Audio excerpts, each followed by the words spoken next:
L'idée du spectacle, comment ça s'est fait? Alors on a commencé avec Nanda, que c'est la troisième personne qui est sur le plateau avec nous, qui avait envie de faire un spectacle avec un véhicule, et avec un grand véhicule, et pour faire des spectacles pour très peu de personnes.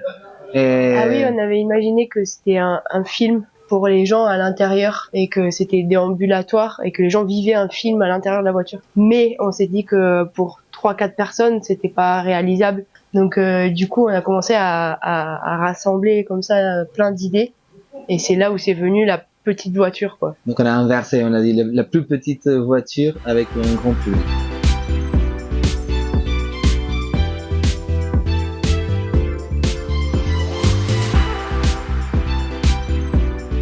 Que même si elle est petite, elle est connotée comme quelque chose qui empêche, quelque chose qui fait aller lentement, quelque chose qui elle est connotée et du coup on voulait l'extirper de ça et lui amener un autre destin. C'est de pouvoir croire que sur des choses petites, on peut nous surprendre, nous amener plus loin, nous amener ailleurs, nous faire rêver. Et que parfois rester, on s'est beaucoup inspiré du moment où les jeunes, par exemple, traînent ensemble et restent un temps comme ça, surtout pas sur leur téléphone, mais comme avant, ils restent et ils passent du temps ensemble.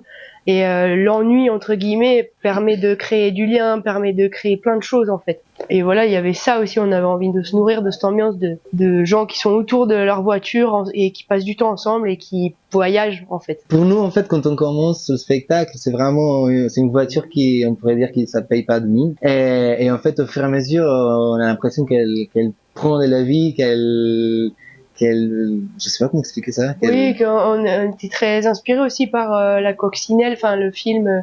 On avait vraiment envie que ça puisse aller aussi loin.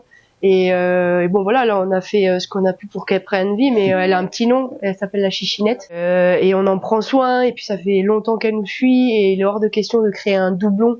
Enfin, elle est unique, et on en a fait une pièce unique, et c'est vrai que pendant le spectacle, c'est un appui de jeu incroyable, un prétexte pour faire de la danse, des cascades, pour faire plein de choses en fait. Et d'ailleurs, les fois où on a eu des accidents où elle a arrêté de rouler à cause de ça, et on a dû arrêter le spectacle parce que vraiment sans la voiture on peut pas continuer, on peut pas improviser autre chose.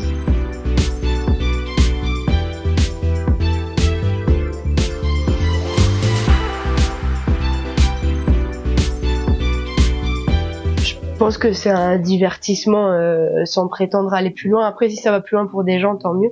Mais c'est vraiment là, on se laisse emporter nous de situation en situation. On réagit de l'un à l'autre. C'est très réaction. On réagit beaucoup. Oui, il y a un rapport un peu qui nous fait penser des fois au cartoon. En fait, nous, on amène le corps très fort, on lance le corps, il y a beaucoup de cascades, il y a beaucoup de danse.